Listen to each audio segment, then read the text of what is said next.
નમસ્તે વિદ્યાર્થી મિત્રો, અંજાર એજ્યુકેશન સોસાયટી સંચાલિત શિલ્પા અંજલિ વિદ્યા મંદિરમાં અભ્યાસ કરાવતી હું સ્વાતિ કોમલ ઓનલાઈન ક્લાસમાં આપ સૌનું હાર્દિક સ્વાગત કરું છું. વિદ્યાર્થીઓ, આજે આપણે ધોરણ 8માં સામાજિક વિજ્ઞાન વિષયમાં પાઠ 5 ભણીશું, જેનું નામ છે પ્રાકૃતિક પ્રકોપો. પ્રાકૃતિક પ્રકોપો એટલે કે કુદરતી આફતો. તમે વિવિધ કુદરતી આફતોના નામ સાંભળ્યા જ હશે ને? ભૂકંપ, પૂર, વાવાઝોડું, સુનામી, દાવાનળ, આવી બધી જે કુદરતી આફતો છે એના વિશે આજે આપણને ભણવાનું છે. તો ચલો આપણે આજે પહેલી કુદરતી જે આફત છે ભૂકંપ, તો ભૂકંપ વિશે સમજીએ.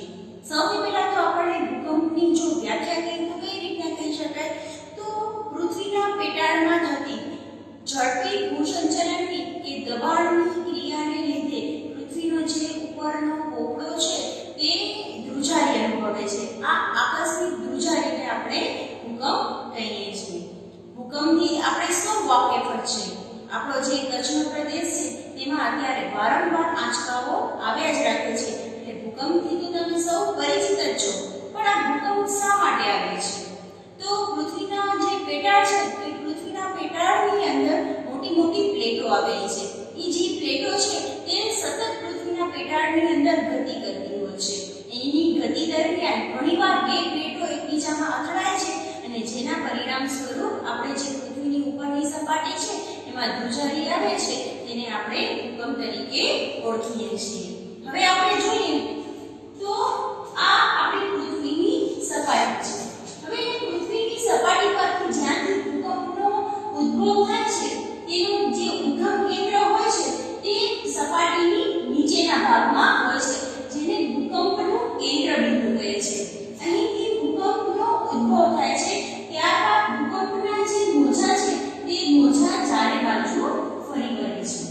ભૂકંપનો જે આ કેન્દ્ર બિંદુ છે તે કેન્દ્ર બિંદુમાંથી જે લંબરૂપે ભાગ છે સપાટીનો, એ ભાગને ભૂકંપ નિર્ગમન કેન્દ્ર કહે છે. આ જે ભૂકંપ નિર્ગમન કેન્દ્ર છે તેના ઉપર ભૂકંપની સૌથી વધુ અસર થાય છે. હવે આ ભૂકંપના મોજા ચારે બાજુ ફરે છે એ દરમિયાન જે જેમ જેમ કેન્દ્રથી દૂર દૂર જતા રહે છે તેમ ભૂકંપની તીવ્રતા ઘટતી જાય છે.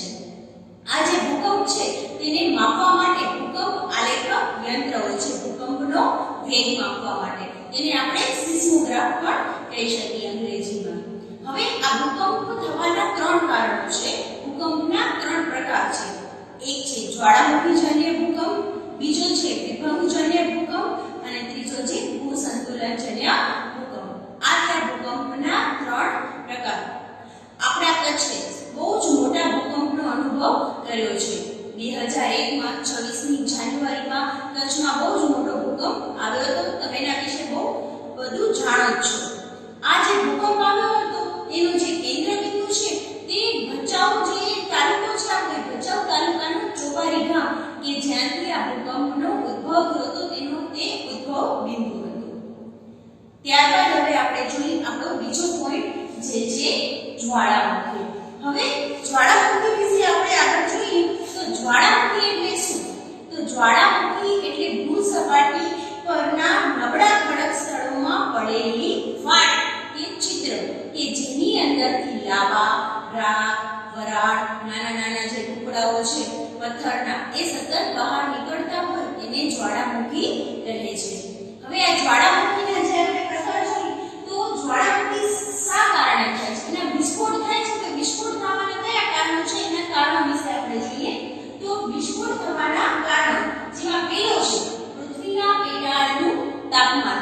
પૃથ્વીના પેટાળની અંદર આપણે પહેલા પાઠમાં ભણી ગયા છીએ, જે આપણો ભૂગોળનો પહેલો પાઠ હતો એમાં મૃદાવરણ વિશેમાં આપણે ભણ્યા હતા કે પૃથ્વીની અંદર લાવા રહેલી છે, મેઘમાં રહેલી છે. એનું જે તાપમાન વધી જાય તો એ મેઘમાં સતત બહાર આવવા પ્રયત્ન કરે છે, જેના કારણે પણ જ્વાળામુખી ફાટે છે. ત્યારબાદ પ્રવાહી મેઘમાની ઉત્પત્તિ કે પૃથ્વીના પેટાળની અંદર વધારે પડતો મેઘમાની ઉત્પત્તિ થાય ત્યારે પણ જ્વાળામુખી ફાટે છે. ત્યારબાદ વાયુ અને વરાળનો ઉદ્ભવ. પૃથ્વીની જે ઉપરની સપાટી છે એનામાં જે વરસાદ પડે છે એ વરસાદનો પાણી જે છે તે જમીનમાં ઉતરે છે અને જમીનમાં તેની વરાળ બને છે. આ વરાળ જે છે એ પાણી કરતા વધારે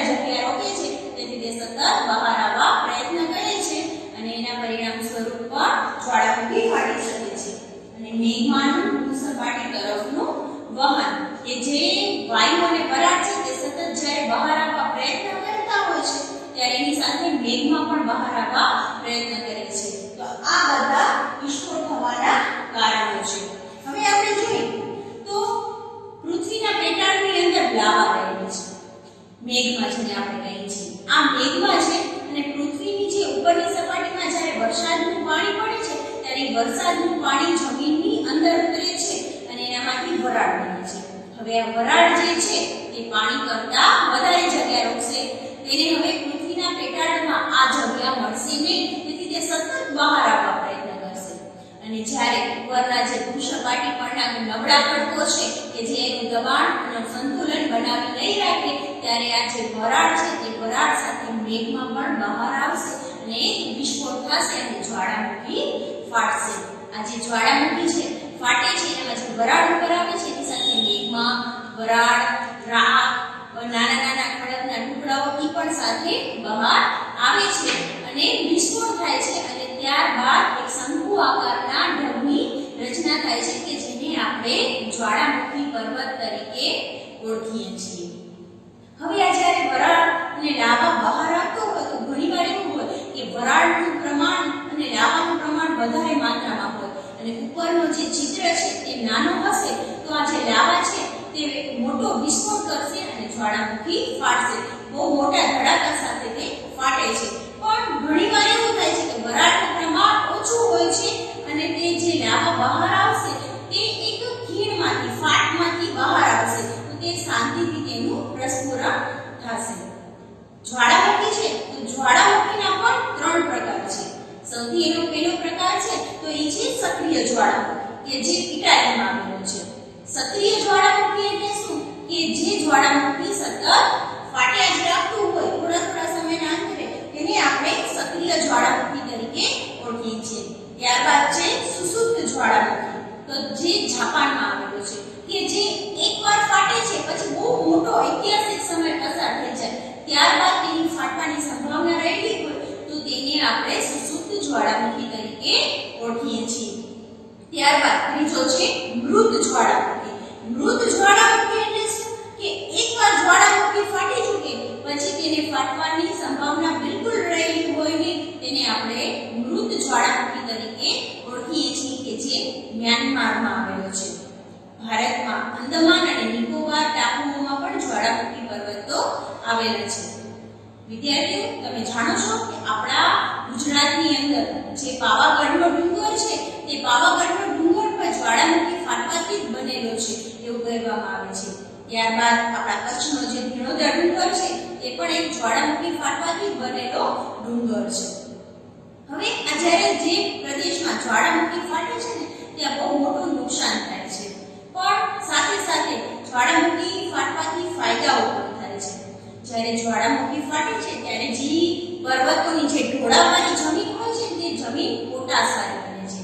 આ પોટાશવાળી જમીનની અંદર સારી ખેતી થઈ શકે છે અને ખેડૂતો જે છે તે મબલક પાક મેળવી શકે છે. એટલે પહેલો ફાયદો કે ત્યાં ખેતી સારી થશે. ત્યારબાદ જે પ્રદેશમાં જ્વાળામુખી ફાટ્યો હોય ત્યાં ઘણી જગ્યાએ ગરમ પાણીના ઝરા જોવા મળે છે. આ ગરમ પાણીના ઝરામાં જંતુનાશક દ્રવ્યો રહેલા હોય છે અને આ જંતુનાશક દ્રવ્યો છે જે ચામડીના રોગો માટે ઘણા જ ઉપયોગી છે. તેમાંથી ચામડીના રોગો મટે છે. ત્યારબાદ આપણે જોઈએ તો જ્યાં જ્વાળામુખી ફાટ્યો હોય તેની જે નળી હોય કે જ્યાંથી મેઘમાં બહાર આવ્યો છે સમય જતાં તે નળીની અંદર રહેલો જે કાર્બન વાયુ છે તે ઠરે છે અને તેની ઠરવાની પ્રક્રિયા પૂર્ણ થાય છે. ત્યારબાદ તેનામાંથી હીરા બને છે. એટલે કે જ્વાળામુખી પર્વતમાંથી આપણને હીરા પણ મળી આવે છે. એના ઉપરાંત આપણને સીસુ, જસર, ટંગસ્ટન, કલાઈ આ બધા જેવા ધાતુઓ પણ જે પૃથ્વી સપાટી છે એની બહુ ઓછી ઊંડાઈએ સુધી જ આપણને પ્રાપ્ત થાય છે. ત્યારબાદ જ્યારે જ્વાળામુખી ફાટતું હોય છે ત્યારે એની અંદર નાના નાના વિખંડિત ખડકો બને છે. એનામાંથી નાના પથ્થર જેવું બને છે તેને આપણે લાપીલી તરીકે ઓળખીએ છીએ. આ જે લાપીલી છે તેને આપણે મનગમતો ગાઢ આપી શકીએ છીએ. તેથી આ લાપીલી પણ ઘણી રીતના ઉપયોગી છે. એટલે કે જે જગ્યાએ જ્વાળામુખી ફાટે છે ત્યાં થોડા સમય બાદ તે જમીન આપણને ઘણી ફળદ્રુપ મળે છે. ત્યાં વિવિધ ધાતુઓ મળે છે, હીરાઓ મળે છે. એટલે જ્વાળામુખી ફાટવાથી ફાયદાઓ પણ થાય છે. ત્યારબાદ આપણે જોઈએ સુનામી. હવે આમાં સુનામી એક જાપાની શબ્દ છે. આ તસુ જે છે તે બંદર એટલે કે સમુદ્ર અને નામી એટલે કે મોજા. એટલે સુનામી એટલે શું કે સમુદ્ર ઉપરના મોજા. આ સુનામી શું છે? તો જ્યારે સમુદ્રની અંદર કોઈ ભૂકંપ આવે કે જ્વાળામુખી ફાટે તો એના પરિણામ સ્વરૂપ સમુદ્રની અંદર મોટા મોટા મોજા ઉછળે છે, તેને આપણે સુનામી તરીકે ઓળખીએ છીએ. આ સુનામી જે છે એ બહુ મોટો ભયાનક વિનાશ સર્જે છે, જે દરિયાકાંઠે સર્જતો હોય છે. સુનામીના જે મોજાઓ છે તે 700 થી કરીને 1600 કિલોમીટર સુધી લાંબા હોય છે અને આ જે મોજાઓ છે એ અસાધારણ લંબાઈ ધરાવતા હોય છે અને ખૂબ જ ઝડપથી કિનારા સુધી પહોંચે છે અને કિનારાના જે ઊંચા વિસ્તારો છે તેના સુધી પણ પહોંચી જાય છે. પરિણામ સ્વરૂપ કિનારામાં બહુ ભયાનક વિનાશ સર્જાય છે. ભારતે આવી સુનામીનો અનુભવ 2004ની સાલમાં કર્યો છે, જેના પરિણામે સાઉથની અંદર બહુ મોટું નુકસાન થયું હતું અને ઘણા બધા લોકોના જીવ ગયા હતા. જાપાને પણ આવી જ મોટી સુનામીનો અનુભવ 2011ની સાલમાં કર્યો છે. હવે આ જે સુનામી છે તે દરિયાની વચ્ચેના ભાગમાં એટલે કે જ્યાં ભૂકંપ સર્જાણો હોય છે ત્યાંથી તેના મોજા બને છે. હવે આ જે મોજા ઉછળે છે તે વચ્ચેના ભાગમાં એનું પ્રમાણ બહુ ઓછું હોય છે, પણ એ કિનારા સુધી પહોંચે છે ત્યાં સુધી બહુ મોટા બની જાય છે અને કિનારામાં એક પછી એક મોજા ત્રાટક્યા રાખે છે અને ભારે વિનાશ સર્જે છે. ઘણીવાર એવું થાય કે દરિયાની અંદર મોટી મોટી બરફની શિલાઓ આવેલી છે. આ જે બરફની મોટી મોટી જે શિલાઓ છે તે ઘણીવાર તૂટે છે અને પરિણામે દરિયામાં પડે છે. એ દરિયામાં પડે છે એના પરિણામ સ્વરૂપ પણ ઘણીવાર બહુ મોટા મોજાઓ ઉછળતા હોય છે. ત્યારબાદ આપણે જોઈએ તો પૂર. અત્યારે ચોમાસાની સિઝનમાં આપણા ભારતની અંદર વારંવાર દર વર્ષે ક્યાંય ને ક્યાંય પૂરની પરિસ્થિતિઓ તો સર્જાતી જ હોય છે. તો આ પૂર એટલે શું? તો નદીમાં આવતો ધસમસતો પાણીનો પ્રવાહ એટલે કે પૂર. આ પૂર આવવાના બે કારણો છે. ઘણીવાર એવું થાય કે નદીના કોઈ ઉપરવાસમાં ભારે વરસાદ પડે અને પાણીનો પ્રવાહ ઘણો બધો વધી જાય તો તે ચારે બાજુ ફેલાઈ જાય છે અને પરિણામ સ્વરૂપ પૂરની પરિસ્થિતિ સર્જાય છે. અને બીજો છે કે ઘણીવાર નદી ઉપરનો જે બંધ બાંધેલો હોય તે બંધ તૂટી જાય છે, તેના પરિણામ સ્વરૂપ પણ ભારે પૂર આવે છે. આપણે કેદારનાથ, તમે મૂવી જોઈએ છો ને કેદારનાથ, તો કેદારનાથની અંદર જે પૂર આવ્યો છે એની અંદર પણ દ્રશ્યો આપેલા છે. તો કેદારનાથની અંદર જે પૂર આવ્યો હતો કે જેને કેદારનાથની અંદર ભારે તાંડવ મચાવ્યું હતું. ત્યારબાદ મોરબી કે જેની મચ્છુ નદીનો જે બંધ હતો તે બંધ તૂટી જવાથી પણ ત્યાં ભયાનક પૂર આવ્યો હતો. તે સમયે ત્યાં ભારે જાનહાનિ થઈ હતી. જાનહાનિ થઈ હતી અને સાથે સાથે માલહાનિ પણ થઈ હતી. તેને મોરબીની જે હાલત હતી તે અતિશય બગાડી નાખી હતી. એટલો ભયાનક પૂર મોરબીની અંદર આવ્યો હતો. ત્યારબાદ બિહારમાંથી જે કોસી નદી વહે છે તેનામાં પણ વારંવાર લગભગ સુધી દર વર્ષે ત્યાં બિહારની કોસી નદીમાં પૂર આવે છે. ત્યારબાદ આપણે જોઈએ તો દુષ્કાળ. તો દુષ્કાળ એટલે શું? કે બહુ લાંબા સમયથી વરસાદ ન પડ્યો હોય અને જમીન છે તે સુકાઈ જાય છે, જમીનનો જે પાણી છે તે સુકાઈ જાય છે, આવી પરિસ્થિતિને દુષ્કાળ કહેવામાં આવે છે. આ દુષ્કાળના કારણે જમીનમાં પાણી સુકાઈ જવાથી ત્યાં સૂકો પડી જાય છે, એટલે કે પાણીની અછત સર્જાય છે અને પરિણામ સ્વરૂપ જે છે તે લોકોને પાણી મળતું નથી, ત્યાંના ઢોર ઢાંખરને પણ પાણી મળતું નથી અને ત્યાં કઈ વનસ્પતિ પણ ઉગતી નથી. આવી દુષ્કાળની પરિસ્થિતિ સર્જાય છે.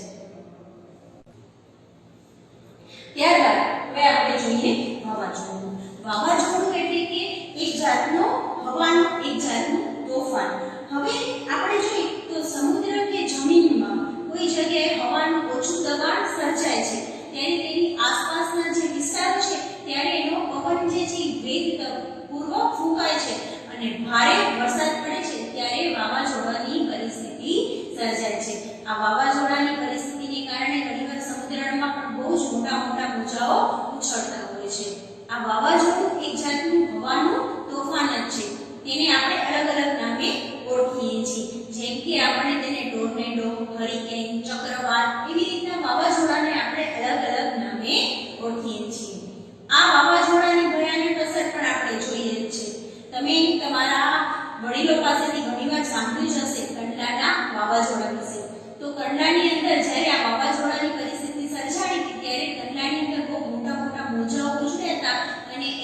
પાણી છે તે કટલામાં ફરી વળ્યું હતું અને ત્યારે પણ ઘણા જાનમાલની નુકસાન થઈ હતી. ઘણા જ લોકો આ વાવાઝોડાનો ભોગ બન્યા હતા અને મૃત્યુ પામ્યા હતા. તે સમયે જે મોટા મોટા મોજાઓ ઉછળ્યા હતા સમુદ્રની અંદર અને ભારે પવન ફૂંકાણા હતા. એ પવનની જે ભારે પવન ફૂંકાણા હતા એની અસર આખા કચ્છમાં જોવા મળી હતી. તે સમયે કચ્છની અંદર જે વીજ પુરવઠો હતો તે 4-5 દિવસ માટે ઠપ થઈ ગયો હતો. ત્યાં લાઇટની સગવડ હતી અને આ જે પાણી હતું સમુદ્રનું તે ગાંધીધામ સુધી પહોંચી આવ્યું હતું. તમે વિચાર કરી લો કે આ વાવાઝોડો કેટલો ભયાનક હશે. ત્યારબાદ આપણે જોઈએ તો દાવાનળ. તો દાવાનળ એટલે શું કે જંગલમાં લાગતી આગ. જંગલની અંદર જે સૂકા પાંદડાઓ છે તે એકબીજામાં ઘણીવાર પવનના કારણે ઘર્ષણ થાય, અથડાય છે. તો એ ઘર્ષણની પ્રક્રિયા દરમિયાન પણ ઘણીવાર આગ લાગે છે. તમે 6થા ધોરણમાં ભણ્યા છો ને કે અગ્નિની શોધ કેવી રીતના થઈ હતી કે આદિમાનવ જે હતો તે 2 પથ્થર ઘસતો હતો ને 2 પથ્થર ઘસતે ઘસતે એનામાંથી ઓચિંતાની આગ પેદા થાય છે. તો એવી જ રીતના જે જંગલના જે સૂકી વનસ્પતિ છે તો એનામાં પાંદડા પવનથી બહુ ઘર્ષણ ઉત્પન્ન કરે અને ઘર્ષણના કારણે પણ ઘણીવાર આગ લાગે છે.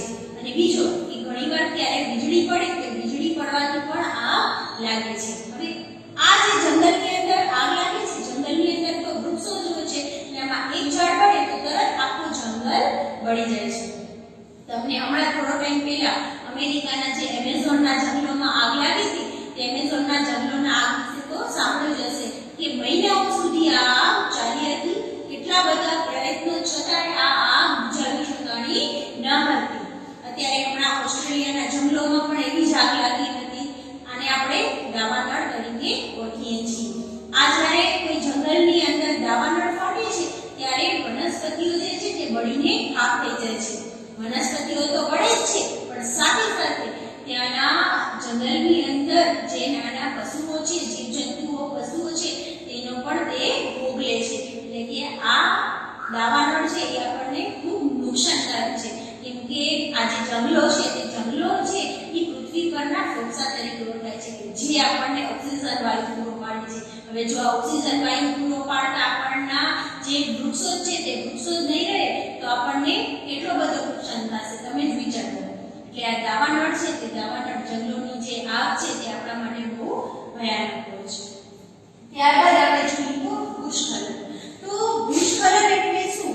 તો ભૂસ્ખલન એક તો 2 પ્રકારે થાય છે કે ઘણીવાર ભારે વરસાદ પડે ત્યારે અને કાં તો ભૂકંપના આંચકા આવે ત્યારે.